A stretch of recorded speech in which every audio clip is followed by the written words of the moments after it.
사람은 기다림 속에서 자신의 마음에 진짜가 무엇인지가 드러날 때가 있습니다. 왜냐하면 그 사람이 무엇을 기다리냐에 따라서 바로 그 사람의 삶의 방향과 목적이 드러나기 때문입니다.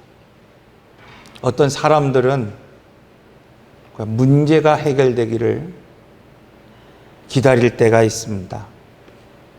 어떤 사람들은 기적이 나타나기를 기다리며 살아가는 사람들이 있습니다. 또 어떤 사람들은 지금 우리의 형편이 나아지기를 기다리며 살아가곤 합니다. 그런데 이러한 눈에 보이는 상황과 환경이 여러분 나아지지 않는다고 한다면 오늘 우리는 곧 실망하고 떠나가고 또 좌절하게 됩니다. 대강절 세 번째 주에 여러분 오늘 우리는 우리에게 주시는 이 말씀을 통해서 정말 오늘 우리가 무엇을 기다려야 되는지, 누구를 기다려야 되는지, 또 그 기쁨을 오늘 우리는 어떻게 회복할 수 있는지에 대해서 말씀하고 있습니다. 여러분 동방박사를 보십시오.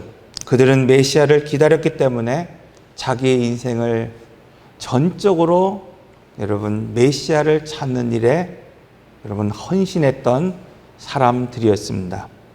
그런데 그 메시아가 그들이 기대했던 것처럼 화려한 왕궁이 아니라 초라한 구유에 누인 그 아기 예수를 여러분 보면서도 그들은 여전히 변하지 않고 기뻐했고 그들이 가져온 예물을 예수님께 드릴 수 있었습니다.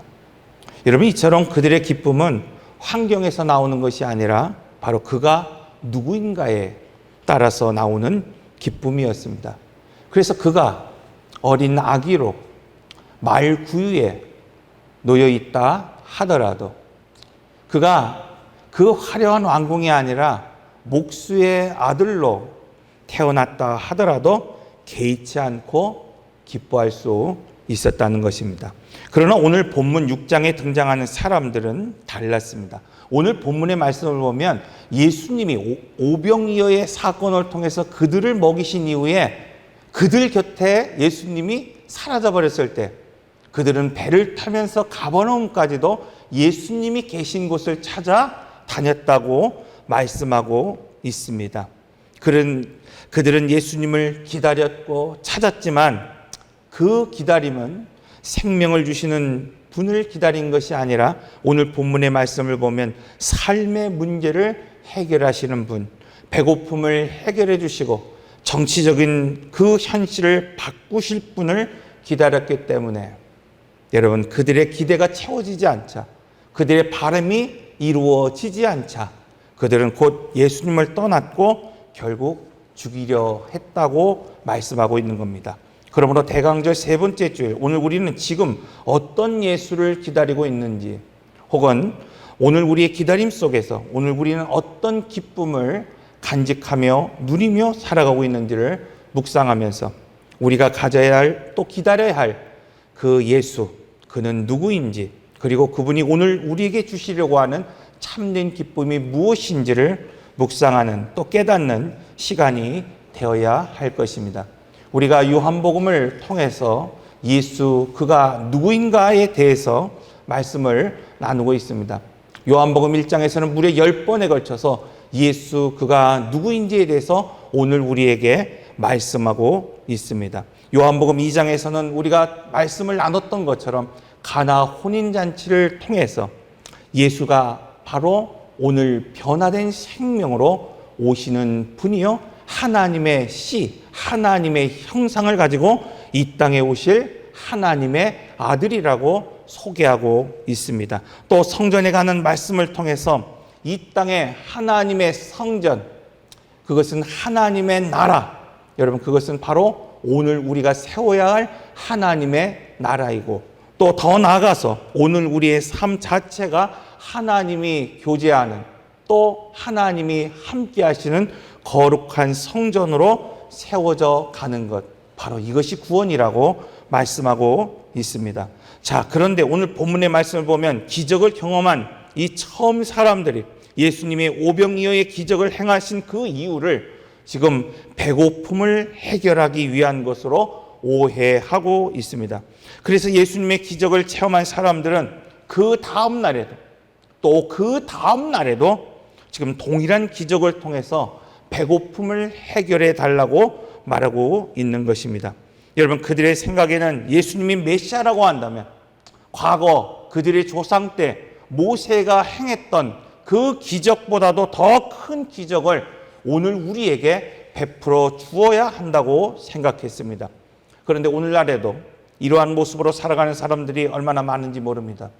여러분, 오늘 우리가 정작 예수님을 찾는 것 같고 예수님 앞에 나오는 것 같고 또 오늘 우리도 예수님 앞에 구하듯 기도하는 것 같지만은 변하지 않고 드리는 그 기도, 여러분, 그것은 오늘 우리의 배고픔을 해결해달라는 바로 그런 기도이기 때문입니다. 여러분, 그때 예수님은 사마리아 여인에게 하셨던 그 말씀처럼 모세가 준 떡을 먹는 자는 결국 죽지만, 너희들이 말한 것처럼 너희들의 조상 그 모세가 너희에게 준 그 떡을 먹는 자 역시 결국 죽지만 나에게 오는 자는 영원히 배고프지 않고 죽지 않을 것이라고 말씀하고 있습니다. 여러분, 그때 그 무리의 대답은 무엇이었습니까? 여러분, 그 영생하는 떡을 나에게 달라는 거예요. 영원히 배고프지 않고 목마르지 않는 그것을 오늘 우리에게 달라고 말하고 있습니다. 요한복음 4장 15절에서는 물을 구하던 사마리아 여인이 예수님의 말씀을 듣고 이렇게 고백합니다. 여자가 이르되 주여 그런 물을 내게 주사 목마르지도 않고 또 여기 물을 기르러 오지도 않게 하옵소서. 주님이 말씀하시는 것이 여러분, 그녀가 찾는 물이 아니었음에도 불구하고 주님이 지금 그들에게 주시겠다고 하는 떡이 여러분, 과거 모세가 주었던 그 떡이 아니었음에도 불구하고 그들은 여전히 그 다음 날에도 또 그 다음 날에도 여전히 그 떡을 요구하고 있습니다. 그런데 오늘날 성도들도 그러한 떡을, 그러한 물을 여전히 만들어 달라고 요구하고 살아가고 있습니다. 사랑하는 성도 여러분, 오늘 우리가 매일처럼 기도하고 간구하고 만들어 달라고 간구하는 떡, 그 물, 그것은 무엇입니까? 그것은 또다시 목마를 수밖에 없는 물이요, 또다시 배고플 수밖에 없는 떡입니다. 그런데 예수님은 요한복음 6장 35절에서 이렇게 말하고 있습니다. 예수께서 이르시되 나는 생명의 떡이니 내게 오는 자는 결코 줄이지 아니할 터요 나를 믿는 자는 영원히 목마르지 아니하리라. 오늘 우리가 구하고 찾는 우물이 영원한 목마름을 해결할 것이 아니라 오늘 우리가 구하고 찾는 그 떡이 영원한 배고픔을 해결하는 것이 아니라 주님 앞에 나오는 자만이 바로 목마르지 아니하고 배고프지 아니하실 것이라고 오늘 우리에게 말씀하고 있습니다. 자, 그런데 이 말씀을 여러분 들은 그 사람들이 왜 설득되지 않고 주님의 곁을 떠나갔을까? 요한복음 6장 41절에 42절의 말씀을 보면 이렇게 말씀하고 있어요. 자기가 하늘에서 내려온 떡이라 하심으로 유대인들이 예수에 대하여 수군거려 이르되 이는 요셉의 아들 예수가 아니냐. 자, 그 부모를 우리가 아는데 자기가 지금 어찌하여 하늘에서 내려왔다 하느냐.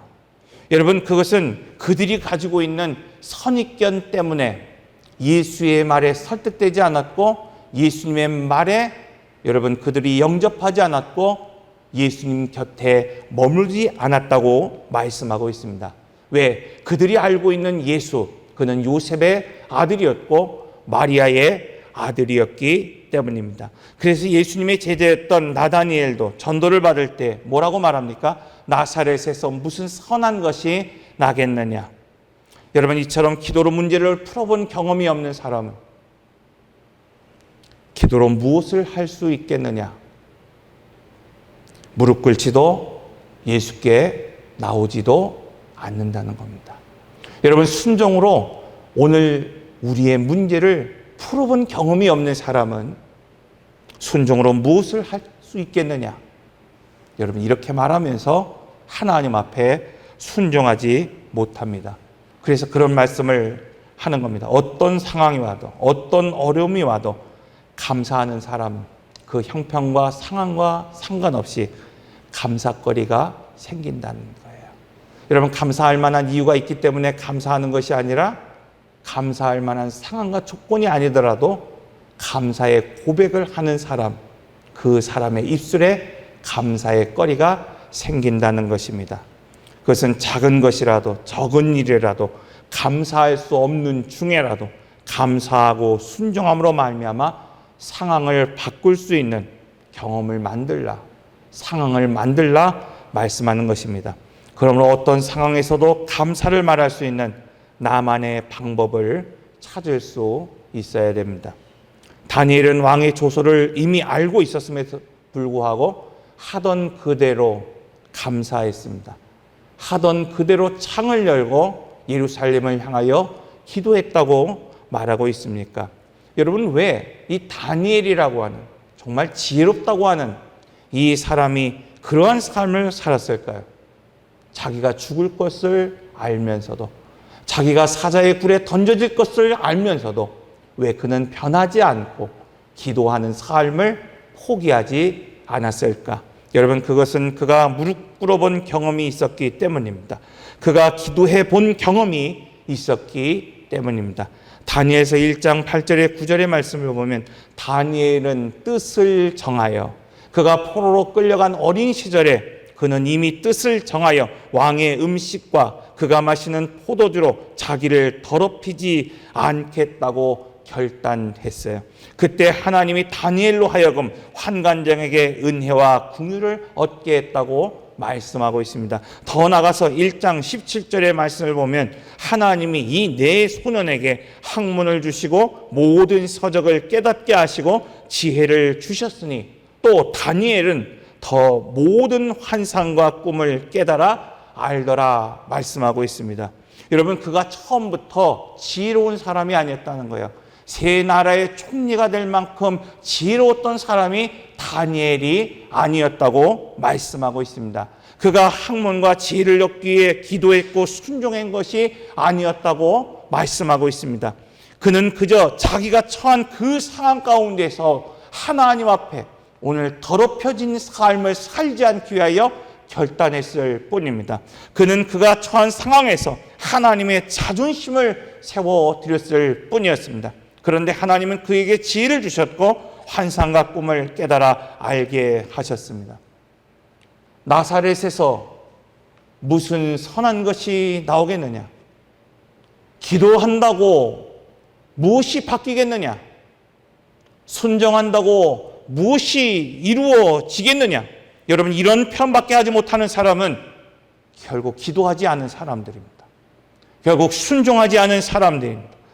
하나님이 모세에게 양을 치던 그 지팡이를 손에 들라고 하셨을 때에 우리가 잘 알고 있는 것처럼 모세가 순종함으로 그 지팡이를 들었을 때에 여러분, 그들의 앞길을 가로막고 있는 홍해가 갈라졌다고 말씀하고 있습니다. 여러분, 그들이 목마를 때에 그 지팡이를 들어 반석을 치라고 말씀하셨을 때에 순종함으로 그 반석에서 생수가 터져 나왔다고 말씀하고 있습니다. 하나님이 제사장들에게 물이 마르지 않는 그 요단강을 건너가기 위하여 너희는 법궤를 메고 언약궤를 메고 제일 먼저 앞서 나가 물이 철렁거리는 그곳에 발을 내딛고 그 강을 건너가라고 말씀하셨을 때 여러분, 제사장도 두렵고 떨리지만 하나님의 말씀 앞에 순종함으로 발을 내딛었을 때에 요단이 갈라졌고 이스라엘 백성들이 약속한 땅 가나안 땅으로 입성했다고 말씀하고 있습니다. 그러나 나의 경험과 여러분, 나의 방법만을 생각하는 그 사람들은 그 나의 생각이, 나의 방법이 걸림돌이 되어버립니다. 10명의 정탐꾼을 보십시오. 우리가 잘 알고 있는 것처럼 사울왕을 보십시오. 그들은 한결같이 하나님이 약속하셨음에도 불구하고 자신의 경험과 방법만을 고집한 채 기다리지 못합니다. 자기의 방법을, 자기의 상황을 이야기합니다.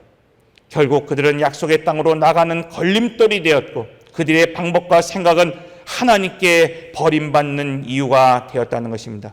이처럼 오늘 우리도 내가 예수님에 대하여 잘못 알고 있는 지식과 경험이 예수님을 믿는데 걸림돌이 될 수 있습니다. 그래서 어떤 경우에는 예수님을 대충 알고 대충 믿는 것이 여러분 사실 전혀 예수님을 알지도 경험하지도 듣지 못한 그 사람보다도 못할 때가 있습니다. 저는 참 물을 좋아합니다. 예전에 젊을 때는 지리산 뱀산골 그 계곡에 가면 그 물이 얼마나 깨끗한지 그 친구들과 함께 그 계곡에다가 그 동전을 하나 탁 던져놓으면 동전이 이렇게 떨어집니다. 그럼 2, 3m 되는 그 물 속 그곳에 가라앉은 그 동전을 탁 잠수해서 그것을 가져오는 그런 놀이도 많이 즐겨 했습니다. 속초에 가면 이렇게 파도가 이렇게 탁탁 치죠. 그러면 그 파도 치는 데까지 막 수영해 가서 마치 롤러코스터 타는 것처럼 바이킹 타는 것처럼 막 파도 치는 것을 즐기기도 했습니다.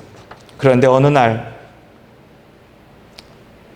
막 수영을 배웠던 저희 어머니가 속초에 있는 한 수영장에서 저한테 제안을 하는 거예요. 나랑 시합을 해서 이기면 밥을 사주겠다는 거예요. 저는 그때 30대 후반이었어요. 저희 어머님은 60대 후반이었습니다. 그런데 여러분 수영장에서 수영을 해서 10m 되는 거리를 왕복하는 시합을 했습니다. 그런데 저는 10m도 가지 못해서 저희 어머니에게 지고 말았습니다. 왜 그런지 아십니까? 여러분 어릴 적부터 수영을 잘못 배웠기 때문입니다. 제가 억울해서 수영장을 찾아가서 강사에게 수영을 배우는데 그 수영 강사가 대번에 하는 말이 그런 말이에요. 물에는 잘 뜨는데 물을 박차는 그 힘은 좋은데 무엇이 잘못됐느냐? 당신은 호흡이 잘못됐습니다. 호흡을 하지 못하니까 순간적으로 가기는 가지만 멀리 갈 수 없다는 거예요. 발을 내딛긴 하지만은 리듬감 있게 손을 젓고 호흡을 하며 가지 못하기 때문에 젊고 힘은 있지만 완주할 수 없다는 거예요. 그러면서 제게 그런 말이에요. 차라리 수영을 전혀 해보지 못한 그 사람들은 배우기가 쉽지만 나처럼 뭔가 아는 것 같이 어릴 때부터 뭔가 습관이 배어있는 사람들은 호흡하는 것, 발차는 것, 여러분 그것이 힘들다는 거예요. 이스라엘의 문제가 무엇입니까? 바로 이것이라는 거예요. 차라리 이방인이었다고 한다면 예수님이 보여주신 기적과 능력 앞에 그 말씀 앞에 여러분 그가 메시아였다고 고백할 수 있었을 것입니다. 그러나 그가 함께 살았던 유대인, 어릴 적부터 예수가 누구의 아들인지를 알았던 그들은 예수님이 메시아라고 하는 것을 인정할 수 없었다는 거예요. 그들이 아무리 예수님이 먹이시고 입히시고 그들에게 기적을 베푸셨음에도 불구하고 그들은 여전히 요셉의 아들이요 마리아의 아들이라고 여기기 때문입니다. 그러므로 오늘 우리가 예수를 바르게 알고 믿기 위해서 중요한 그 겸손한 마음으로 하나님의 말씀을 듣고 배워야만 합니다. 요한복음 6장 45절의 말씀, 선지자의 글에 그들이 다 하나님의 가르침을 받으리라 기록되었은즉 아버지께 듣고 배운 사람마다 내게로 오느니라. 여러분 기적을 베풀었다고 해서 오늘 우리 삶 가운데에서 무엇인가 말할 수 없는 어떤 변화가 있다고 해서 아버지께 나오고 순종하고 여러분 제자로 살아가는 것이 아니라 아버지께 듣고 배운 사람마다 내게로 나온다고 말씀하고 있습니다. 다시 말하면 하나님의 말씀을 잘 듣고 배운 사람만이 아버지 앞에 나올 수 있는 것이고 예수님을 믿을 수 있다고 말씀하고 있습니다. 그러면서 하시는 말씀이 무엇입니까? 예수의 살을 먹어야 영생할 수 있다는 거예요. 여러분, 오늘 우리는 하늘에서 나오는 만나를 먹었다고 영생하는 것이 아닙니다. 오늘 우리는 그냥 예수님이 오병이어를 통해 베풀어 주신 기적의 떡을 먹었다고 해서 영생하는 것이 아니라는 거예요. 예수의 떡, 예수님의 몸과 그 보혈을 먹은 자만이 영생할 수 있다고 말씀하고 있습니다. 그런데 요한복음 6장은 여기서 끝나지 않습니다. 사람들이 예수의 말씀을 이해하지 못하고 오늘 우리가 두 번째 읽은 그 말씀을 보면 자신의 기대와 다르다는 이유로 하나둘씩 예수를 떠났다고 말씀하고 있어요. 자, 그때 예수님께서 아주 중요한 질문을 제자들에게 하고 있습니다. 요한복음 6장 67절 말씀입니다. 우리 함께 보겠습니다. 67절 말씀 우리 찾으셨으면 한 절 우리 함께 봉독하겠습니다. 6장 67절입니다. 시작. 예수께서 12 제자에게 이르시되 너희도 가려느냐. 여러분, 이 질문은 당시 그 제자 12명에게만 한 것이 아니라 오늘 우리에게 지금 질문하고 계신 것입니다. 너희도 만약 떡을 얻지 못한다고 한다면 나를 떠나겠느냐는 거예요. 너희도 만약 상황이 변하지 않는다고 한다면, 너희의 기도가 원하는 방식대로 응답되지 않는다고 한다면 너희도 나를 떠나겠느냐? 지금 묻고 계신 것입니다. 이 질문 앞에 제자들도 여러분 갈림길에 서 있게 되는 거예요. 선택의 기로에 서 있게 되는 것입니다. 왜냐하면 그들도 모든 것을 이해한 것이 아니기 때문입니다. 그들도 예수님의 말씀은 여전히 어렵고 앞날은 여전히 불확실해졌습니다. 그런데 그때 베드로가 입을 엽니다. 요한복음 6장 68절입니다. 주여, 영생의 말씀이 주께 있사오니 우리가 누구에게로 가오리까? 여러분, 요한복음 6장의 결론이 바로 이것입니다. 지금 이 고백의 말씀을, 이 결단의 말씀을 오늘 우리에게 들려주시기 위하여 이 요한복음 6장의 긴 이야기가 지금 오늘 우리에게 소개되고 있는 것입니다. 여러분, 베드로는 문제가 해결됐기 때문에 자기가 원하는 어떤 상황이 좋아졌기 때문에 지금 예수를 따르겠다고 예수님 앞에 고백한 것이 아닙니다. 예수님이 계속해서 그 말씀하신 영생의 생명, 여러분 그 생명이 지금 여기에 있기 때문에, 주님에게 있기 때문에 결코 나는 떠날 수 없다고 고백하고 있는 것입니다. 대강절 세 번째 주에 나는 떡을 기대하며 주님을 따르고 있습니까?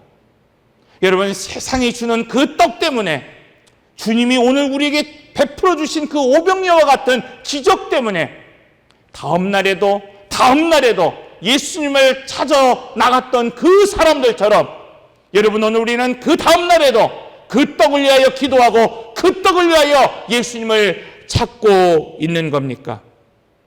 아니면 그런 상황과 상관없이 주여, 영생의 말씀이 주께 있사오니, 여기 있사오니 내가 누구에게 가오리까?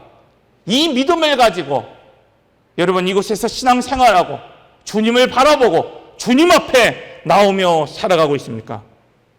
대강절 세 번째 주일 오늘 우리의 기다림이 이 떡이 아니라 생명이 되기를, 그리고 오늘 우리의 고백이 바로 주의 그 영생의 말씀이 지금 주님께 있사오니 오늘 내가 누구에게 가오리까? 여러분, 이러한 고백으로 살아가는 여러분 모두가 되시기를 바랍니다. 기도하겠습니다.